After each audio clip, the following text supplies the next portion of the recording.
Okay, today I want to talk about one thing that I learned a little bit later than I wish I had. So, when I was in my 20s, I was very directionless. I'd gone to college, I'd majored in cognitive science, and I didn't know what to do. I know I wanted to help people, and I was interested in working in technology, but I felt like that intersection was just not, I had no idea how to make that work out for me. But I did know that what my family wanted for me was to become a doctor. And I tried really hard to make that happen because I thought that if other people saw me as valuable or worthwhile, then I would feel that way too. So I suffered through a year and a half of post-baccalaureate classes. And what those are is you can take them after your undergrad, and you can take them at your own speed, but because I just was in a rush to get to a place where I would feel good about myself, I took 3 to 4 classes a semester while working 40 to 50 hours a week to support myself, and I was constantly exhausted.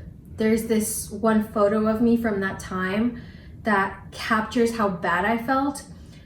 I looked at it after it was taken, and I didn't recognize the person looking back at me. Her eyes were totally sunken. She looked really sad and overworked and tired. And that was really representative of how I felt.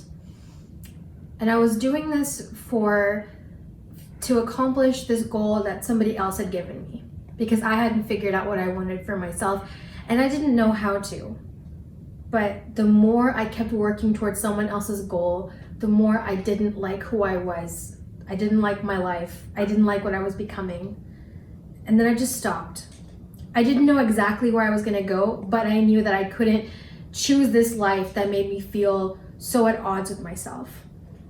And after I started working more on figuring out what I wanted, I realized that you don't have a straight path necessarily. Maybe you have a lot of twists and turns, but the thing about life is that you're the person who has to decide your path and nobody can do it for you. And some of us will have unconventional paths. We will have to tell other people that they need to back off and let us live our lives the way that we want to live them.